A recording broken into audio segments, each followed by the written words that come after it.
दोस्तों, तो आइए आलोक एजुकेशन चैनल पर आप सबों का स्वागत है।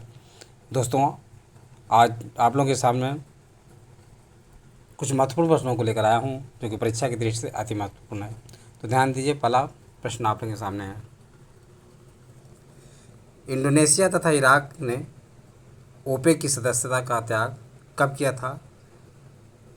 तो 2008 और 2009 में इंडोनेशिया तथा इराक ने ओपेक की सदस्यता का त्याग कब किया था? क्रमशः 2008 और 2009 में। ये बात ध्यान रखिए दोस्तों, 2008 और 2009 में। दक्षिण अमेरिका के कौन से देश ओपेक के सदस्य हैं? तो ध्यान रखिए दोस्तों, दक्षिण अमेरिका के वेनेजुएला और इक्वेडोर, वेनेजुएला एवं इक्वेडोर दक्षिण अमेरिका के विदेश हैं जो ओपेक के सदस्य हैं। शंघाई सहयोग संगठन का अंतिम संस्थापक सदस्य कौन सा राष्ट्र है? तो उज्बेकिस्तान है। कौन सा है? उज्बेकिस्तान। अंतर्राष्ट्रीय संगठन का दर्जा 7 जून 2002 को प्राप्त हुआ। ब्रिक्स के किस सम्मेलन में दक्षिण अफ्रीका को शामिल करने का निर्णय लिया गया? तो दूसरे सम्मेलन 2010 ब्राज़ील में जो ये बात शामिल की गई कि दक्षिण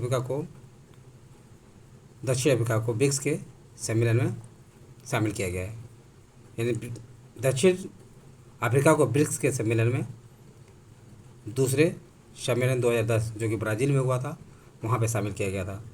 संसार का वह कौन सा संगठन है जो विश्व की लगभग 40% आबादी और 26% भूभाग एवं 28% जीडीपी को धारित करता है? तो वह कौन सा है? वह संगठन जो है ब्रिक्स है। वह संगठन दोस्तों जो है ब्रिक्स है। विश्व बैंक समूह के किस संस्था का भारत सदस्य नहीं है? आईसीएसआईडी जो है विश्व बैंक समूह के आईसीएसआईडी संस्था का भारत सदस्य नहीं है। आईएमएफ का मुख्य प्रबंधक निदेशक किस यूरोपीय को ही बनाया जाता है? ये ध्यान रखिए दोस्तों, आईएमएफ का इंटरनेशनल मॉनेटरी फंड का प्रमुख प्रबंधक जो है किसी यूरोपीय को ही बनाया जाता है। विश्व बैंक का तात्पर्य IBRDM IDS है। इसका अध्यक्ष पद किसी अमेरिकी के लिए ही सुरक्षित रहता है। ये बहुत ही महत्वपूर्ण बिंदु है। एशियाई विकास बैंक ADB का अध्यक्ष भी परंपरा से कोई जापानी ही नियुक्त होता है। नेक्स्ट, सार्क कृषि केंद्र कहाँ स्थापित किया गया है? तो सार्क कृषि केंद्र जो है दोस्तों ढाका बांग्लादेश में स्थापित किया गया है। सार्क मानव संसाधन विकास केंद्र स्थित है कहाँ पे? इस्लामाबाद पाकिस्तान में स्थित है। नेक्स्ट,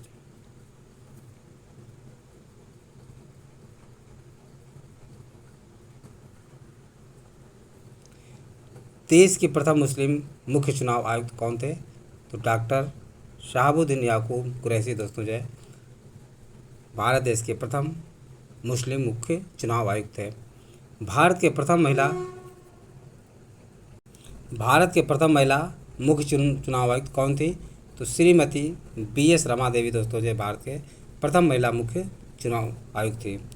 किस संविधान संशोधन द्वारा केंद्रीय मंत्रिमंडल के आकार का लोकसभा की कुल सदस्य संख्या का 15% तक सीमित कर दिया गया?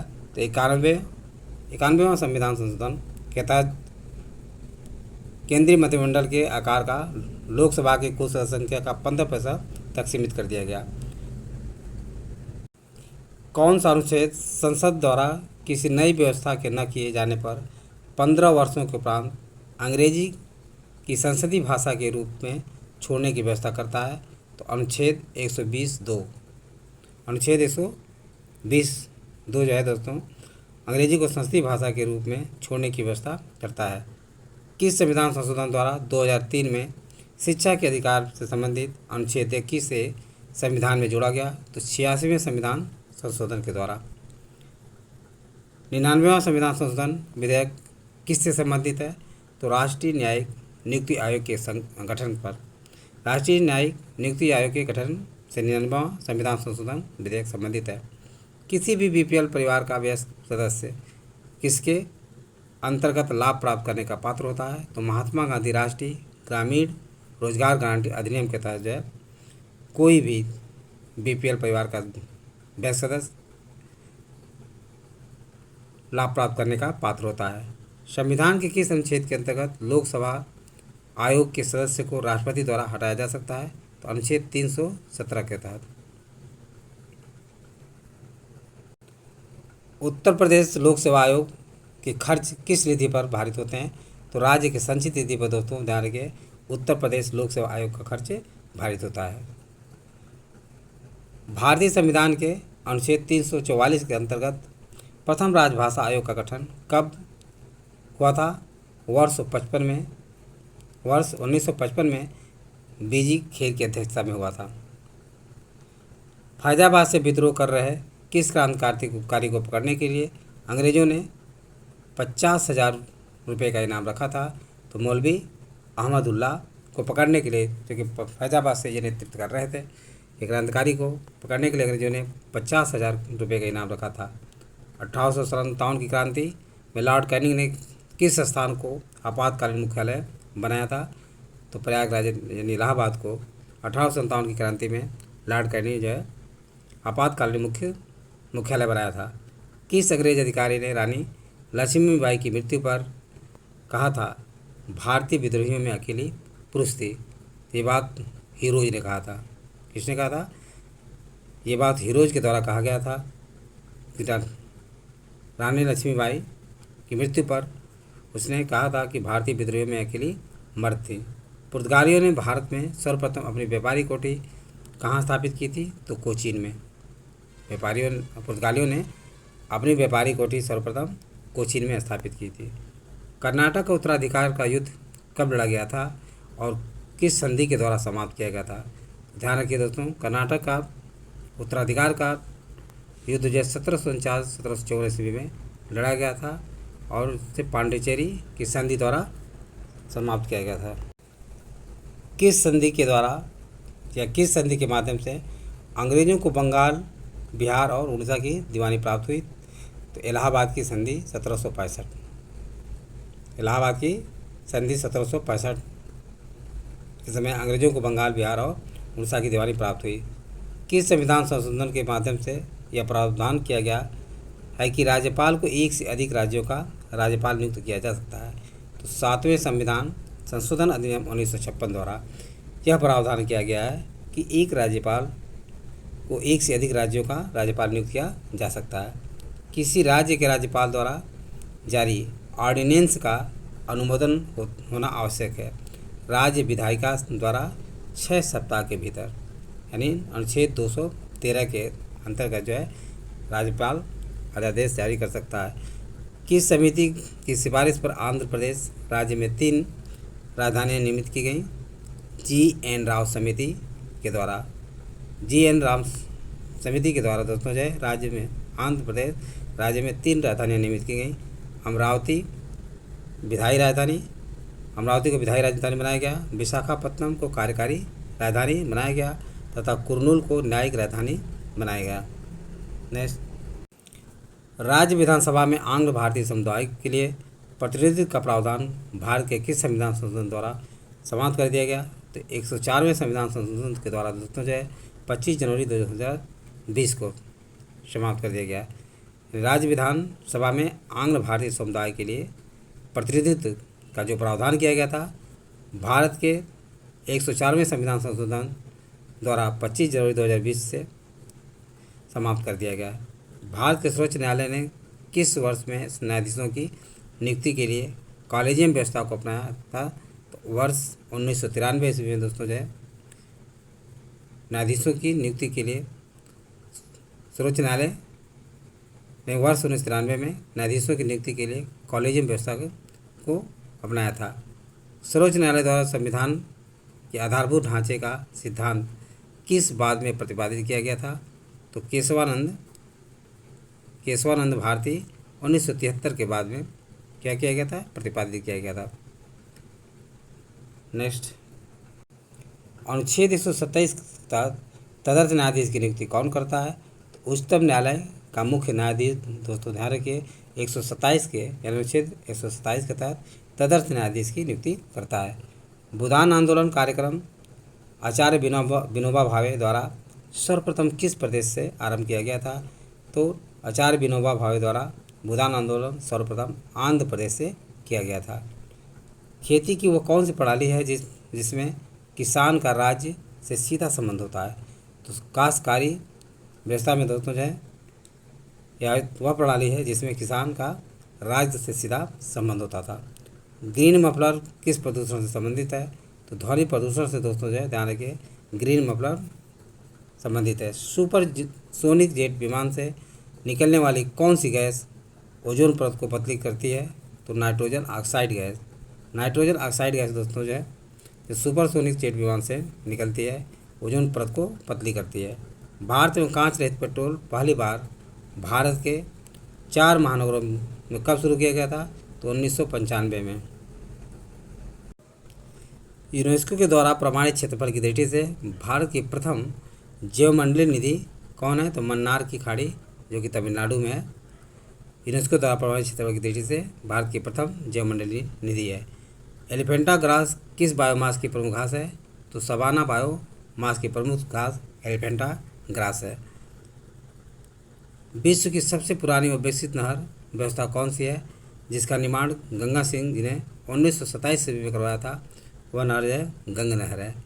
भारत में विद्यमान भूवैज्ञानिक संरचनाओं का प्राचीनतम से नवीनतम की ओर का सही क्रम है? तो धारवाड़, कुटप्पा, विंध्यन और गोंडवाना। धारवाड़, कुटप्पा, विंध्यन और गोंडवाना ये दोस्तों जो है प्राचीनतम से नवीनतम की ओर सही क्रम है। नेक्स्ट, भारत के शीर्ष 5 तटरेखा राज्य कौन से हैं? तो गुजरात, आंध्र प्रदेश, तमिलनाडु, महाराष्ट्र एवं केरल ये भारत के 5 तटरेखा राज्य हैं। टेरा रोसा का प्राकृतिक विकास उस भूभाग में होता है जहाँ पे चूना पत्थर होता है, यानी चूना पत्थर वाले भूभाग पर ही टेरा रोसा का प्राकृतिक विकास होता है। मंगल और बृहस्पति ग्रहों के मध्य स्थित किस क्षुद्र ग्रह का नामकरण युवा भारतीय वैज्ञानिक अक्षत सिंघल के नाम पर किया गया है? तो क्षुद्र ग्रह दोस्तों जो है कौन सा है? 12,599 वह क्षुद्र ग्रह है जो मंगल और बृहस्पति ग्रहों के मध्य स्थित है और इसका नामकरण युवा भारतीय वैज्ञानिक अक्षत सिंघल के नाम पर रखा गया। भारतीय राष्ट्रीय कांग्रेस ने कांग्रेस के किस अधिवेशन में आधिकारिक तौर पर बहिर्गमन के सिद्धांत को स्वीकार किया था? तो 1986 की कोलकाता अध्ययन अधिवेशन में। सॉरी दोस्तों, 1896 की कोलकाता अधिवेशन जो कि दादा भाई नौरोजी के द्वारा किया गया था, उसी अधिवेशन में बहिर्गमन के सिद्धांत को स्वीकार किया गया। अजमुल्ला खान जिन्हें क्रांति दूत के नाम से भी जाना जाता है वो किसके सलाहकार थे? तो नाना साहब के, अजमुल्ला खान नाना साहब के सलाह। भारत में राष्ट्रपति का निर्वाचन किस प्रकार होता है? तो अप्रत्यक्ष मतदान के द्वारा दोस्तों जो भारत में राष्ट्रपति का निर्वाचन होता है। भारत के राष्ट्रपति चुने जाते हैं राज्यसभा, लोकसभा और राज्यों की विधानसभाओं के निर्वाचित सदस्यों के द्वारा भारत के राष्ट्रपति का चुनाव किया जाता है। भारत के राष्ट्रपति के उम्मीदवार के प्रस्ताव का अनुसमर्थन किया जाना चाहिए कम से कम कितने? 50 निर्वाचक सदस्यों द्वारा जो है भारत के राष्ट्रपति के उम्मीदवार के प्रस्ताव का अनुमोदन या अनुसमर्थन किया जाना चाहिए। राष्ट्रपति के निर्वाचन में राज्य का मुख्यमंत्री मतदान करने के लिए पात्र नहीं होता है यदि वह राज्य विधानमंडल में उच्च सदन का सदस्य है, तब जो है वह मुख्यमंत्री राष्ट्रपति के निर्वाचन में अपने मतदान का प्रयोग नहीं कर सकता। नेक्स्ट, एक संसद अथवा विधानसभा का सदस्य राष्ट्रपति निर्वाचित हो सकता है परंतु निर्वाचित होने के तुरंत उपरांत अपनी सदस्यता छोड़नी होगी। एक संसद अथवा विधानसभा का सदस्य दोस्तों ध्यान रखिए, राष्ट्रपति निर्वाचित तो हो सकता है परंतु निर्वाचित होने के तुरंत उपरांत जो है अपनी सदस्यता छोड़नी होगी। भारतीय संविधान का कौन सा अनुच्छेद राष्ट्रपति के पद के लिए पुनर्निर्वाचित की योग्यता निर्धारित करता है? अनुच्छेद 57 में दोस्तों ध्यान रखिए, भारतीय संविधान के अनुच्छेद 57 में राष्ट्रपति के पद के लिए पुनः निर्वाचन की योग्यता को निर्धारित करता है। यदि भारत के राष्ट्रपति के चुनाव में कोई विवाद है तो उस विवाद को सौंपा जा सकता है। कहाँ पे? भारत के सर्वोच्च न्यायालय को सौंपा जा सकता हो। यानी भारत के राष्ट्रपति के चुनाव में यदि किसी प्रकार का विवाद होता है तो विवाद जो है भारत के सर्वोच्च न्यायालय या उच्चतम न्यायालय को सौंपा जाता है। राष्ट्रपति 5 वर्ष तक अपने पद पर रहता है। राष्ट्रपति 5 वर्ष तक अपने पद पर बना रहता है। कैसे? अपने पद ग्रहण के दिन से। जिस दिन राष्ट्रपति अपना पद ग्रहण करता है उस दिन से राष्ट्रपति 5 वर्ष तक अपने पद पर बना रहता है। भारत का राष्ट्रपति अपना त्यागपत्र किसको संबोधित करके देते हैं? तो भारत का राष्ट्रपति अपना त्यागपत्र दोस्तों जो है उपराष्ट्रपति को संबोधित करके देते हैं और वहीं उपराष्ट्रपति अपना त्यागपत्र राष्ट्रपति को देते हैं। भारत के राष्ट्रपति को उसके पद से हटाया जा सकता है। भारत के राष्ट्रपति को उसके पद से संसद के द्वारा हटाया जा सकता है। भारत के राष्ट्रपति को उसके पद से संसद के द्वारा हटाया जा सकता है। वहीं उपराष्ट्रपति को राज्यसभा के द्वारा विशेष तौर से और लोकसभा का भी अनुमोदन होना चाहिए। ऐसी कंडीशन में उपराष्ट्रपति को हटाया जा सकता है। भारत के राष्ट्रपति को कार्य अवधि की समाप्ति से पूर्व पद से हटाया जा सकता है। कैसे? महाभियोग के द्वारा भारत के राष्ट्रपति को उनकी कार्य अवधि की समाप्ति से पहले हटाया जा सकता है। राष्ट्रपति पर महाभियोग का आरोप संसद के किस सदन द्वारा लगाया जा सकता है? तो ये ध्यान रखिए दोस्तों, राष्ट्रपति पर महाभियोग का आरोप जो है संसद के किसी भी सदन द्वारा लगाया जा सकता है। भारत के राष्ट्रपति पर महाभियोग चलाने के लिए कम से कम कितने दिन पूर्व की सूचना आवश्यक है? तो 14 दिन पूर्व की सूचना आवश्यक है। निम्न में से कौन सा भारत के राष्ट्रपति के निर्वाचन गण का तो भाग है परंतु महाभियोग अधिकरण का भाग नहीं होता? तो राज्य की विधानसभा दोस्तों जो भारत के राष्ट्रपति के निर्वाचन गण का भाग तो होती हैं लेकिन उसके महाभियोग के अधिकरण का भाग नहीं होती।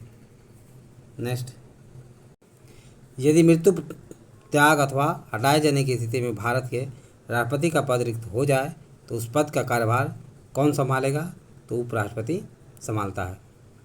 भारत का कार्यपालिका अध्यक्ष कौन होता है? तो भारत का कार्यपालिका अध्यक्ष दोस्तों जो है राष्ट्रपति होता है। तो ये जितने भी सारे प्रश्न हैं ये आप लोगों को शायद समझ में आ गया होगा।